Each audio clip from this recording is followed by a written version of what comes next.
I think you pitched the idea of like, oh, it'd be so great if we had an opening scene to something where it's two people run out of the house, they get in the car, and you think they've survived, and then one turns to the other and goes, did you remember the cat?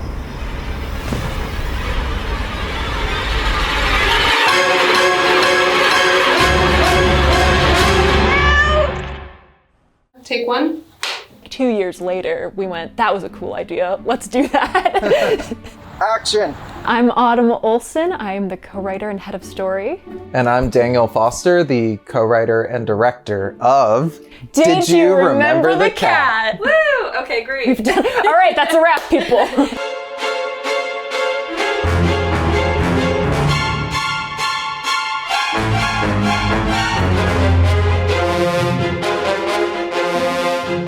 It felt like an homage to the horror films that we loved. We love our creature features, but we're also big fans of horror comedy. I feel like when you can walk that fine line of being both scary and funny, that's like such a golden spot to be in. Yeah. It's a crazy horror film about saving your cat, because I think at its core, that was our guiding light, is the relatability. Any like horror film and there's an animal in it, people are more focused on the animal than they are on absolutely. The people.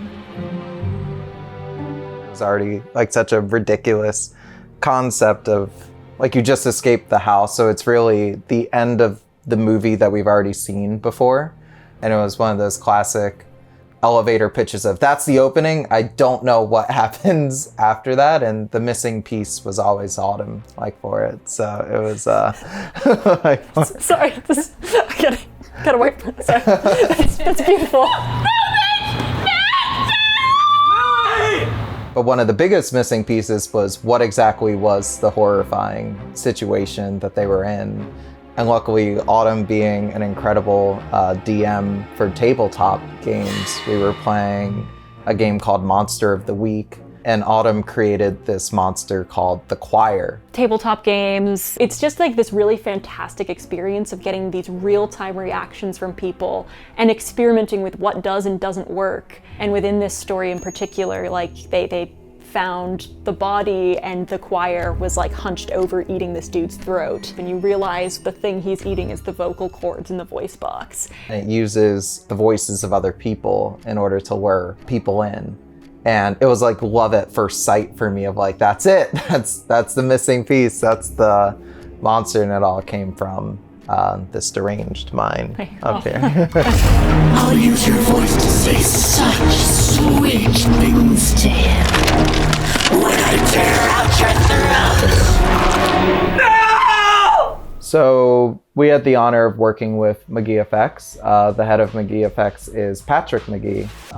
And the effects company actually works a lot with Universal Studios, specifically for horror nights. But Patrick has also worked on so many different films that I just geeked out over. And I remember thinking, man, I really want to do a monster movie. Like, I hope I get to work with somebody like whoever the hell designed this. And then it was like the universe heard me. Okay, ready? We're not actors. And 3, 2, 1. The choir! Awesome, thank you. We had no idea what the choir was gonna look like. We had some like rough ideas of what it could look like. And so I think we said long. We were like, yeah. We both get a sense it would be long. Elongated. Now. So we worked a lot with Devon Wilson, this incredible artist. It went through, I think, 10 to 15 different variations. And it gave us a range of what we don't like and what we were connecting with, so that when we went to Patrick, he came in with like a practical mind. Patrick looked at all of these ideas and then came back to us with something completely out of the box. I think that's what like truly blew my mind. It was the first call we ever had with Patrick. And he was like, anyways, I did this design, and he held it up, and like his design immediately, I was like, oh my God, this is it. Like this is amazing. And it was this like amalgamation of all these different limbs and body parts just kind of thrown together. And it felt both familiar in that like John Carpenter's The Thing, but it also felt unique in that this thing would move in a way that we haven't really like seen before. Seeing the process of the choir coming together. It would be like random pictures that Patrick would send me, like, oh, here's the fingers, here's the mouths, and they were like chomping. And then a few of us like came to his studio and got to see like an in progress version that literally the next day it had flesh on it and it looked disgusting and terrifying. He told us specifically, like, so I looked it up, and a choir requires at minimum 3 people. So that's what his design was based on, was 3 people almost fused together. And I feel like it's such a cool representation of like Tara and Mitch feeling forced together. Like they are not together by choice at this point. And the kind of visual parallel of how that feels with how the monster is designed is really cool. I think the biggest key is the fact that it's called the choir, which is really weird for a monster. But then when you think of like what is a choir, so I look up choir, thinking it has to be 3 people to qualify as a choir. So I was like, it should have 3 heads. Yeah. And the fact that it's doing all that speaking and, you know, playing mind games with the different voices, I just thought, oh, okay. And I know the original design had a bunch of mouths on it too, so there's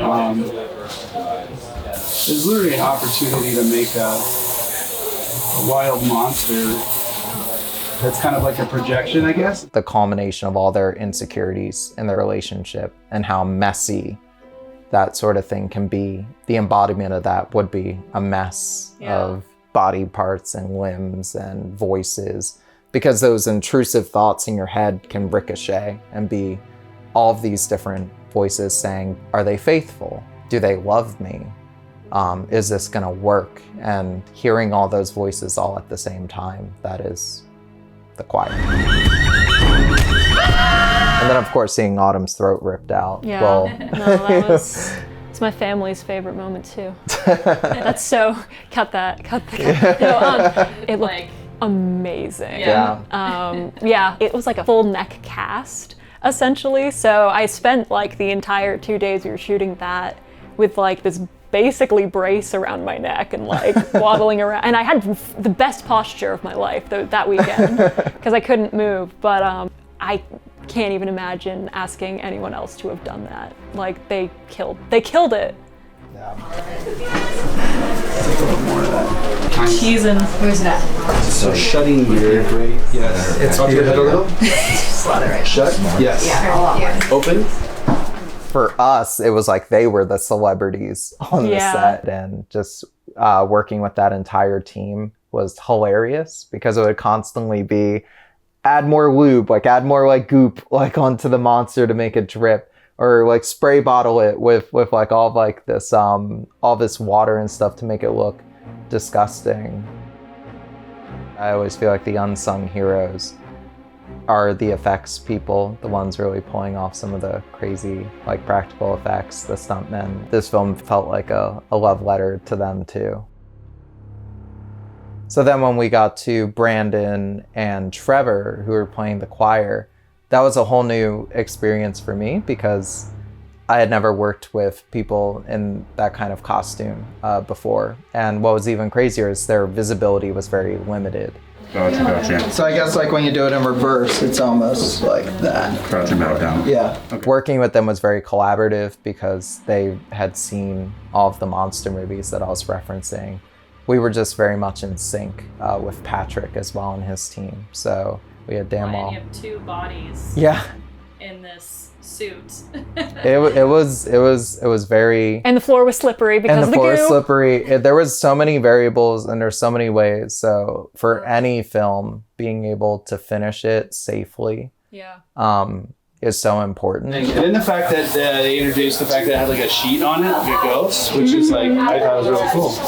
It can sound really corny to think, right? Which maybe it even is a little silly and cliche, but then when you see when it reveals itself, hopefully terrifying. Something that I felt strongly about was that it needs to have a shroud for most of the film, that we need to kind of hide its true form, because if it's scary already, like being kind of hidden, then when we do show its true form, it should look terrifying, But for the characters, they're not scared anymore because they had that hard conversation. That was scary for them, was having that conversation. But now that that conversation is done, who the fuck cares about this monster? Now we can face this thing. Working with Jonathan and Angel, who played Mitch and Tara, was awesome because they just really like brought their A game. For Mitch, we needed him to be an everyman thrown into this crazy situation, but we needed that conflict of there's going to be half of the audience that would go back and save their pet, and there's going to be that half of the audience that is like, hell no. So having a person like Angel come in who's immediately likable, and her being the one that's like, no, we need to save the cat. I think during the audition process, what we learned super quickly was how unlikable Mitch can be as a character. Because it's this guy who could, if read by certain actors, could be very aggressive with his girlfriend, could not want to go back and save a cat. And I think what we really saw with Jonathan's read right away is it wasn't this guy who didn't want to save the cat because he didn't like the cat. It was because there was a monster and he doesn't want to die.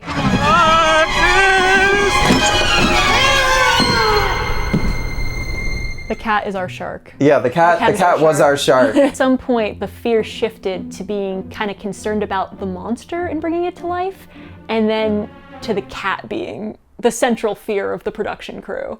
Like, because I think at a certain point we knew Patrick had it handled. And then it was just like, oh my God, this cat. It is called Did You Remember the Cat? But it really isn't about the cat. In our initial drafts, there was more Mr. Whiskers, and then we found ways of like, well, do we really need him in this scene? Like, is it necessary? Due to circumstance and budget and such, like it just became apparent that we had to kind of limit the scope of shots that we wanted to with a real cat.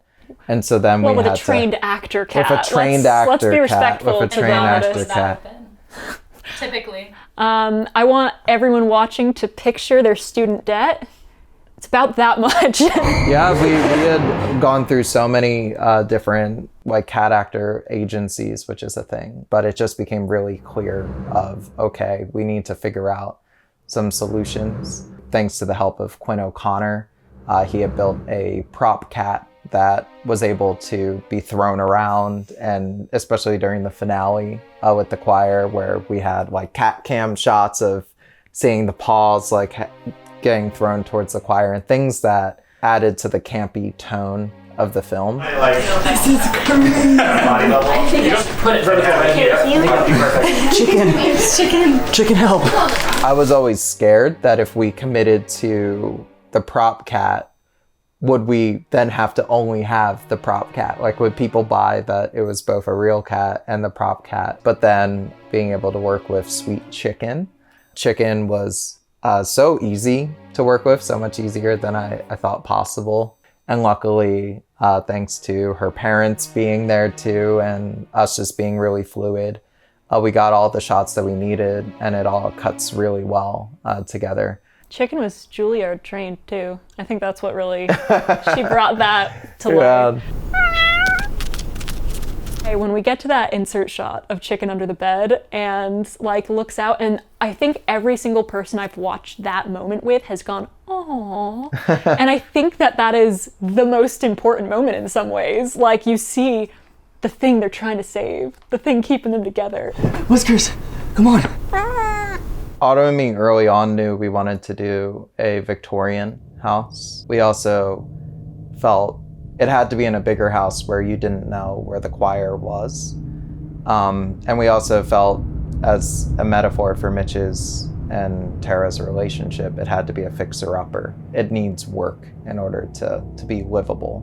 We found this amazing house in Riverside that fit perfectly the exterior of what we wanted, but then we had very specific needs for the finale, for the living room. And so we had to find a second location in order to do that. And we found that second location in San Pedro. So what we did was I built this map of the hallway, and location 1 will lead to the bedroom in location 2, but then the bedroom to location 2 will lead to this hallway, and location 1. The stairs from location 1 and foyer from location 1 will then lead to the living room in location 2, and we had to use that map to orient us like into the space. And then of course our third location was filming for Chicken, and then making sure that the under the bed that we shot for Chicken matches the under the bed that we shot for Mitch. Yeah, just saying all that gives me a headache, but it was definitely worth it. And so we may just have to cheat it, and we'll have this view, back, autumn, cat. I have to ask, would you remember your cat if a terrifying monster is attacking you? Yeah, think carefully. Your cat's in earshot. He's listening, yeah. I would remember the cat. I would definitely go back and save Gizmo. He's my world, so fuck that monster. Yeah. I would cause, I find it funny that you bring up like a monster, because I would cause anyone physical harm if they tried to like murder my cat. I will throw hands right now with anyone. Be it monster, be it element, be it force of nature, I'm gonna fight the earthquakes for my cat. That's not even a response. That was a threat. That was a threat. You wanna mess with me? You come and find me. I just want to say, from both of us, thank you to our incredible team. It really was all thanks to our Seed and Spark donators, the kindness of friends, coworkers, family members. This has been a dream come true for our entire team, and it's renewed our excitement about film. So we're incredibly excited to keep going. We're already talking about some of what we want to do next, and stay tuned. Stay tuned. And thank you for watching. That's a wrap. So cool. Yeah, that's it.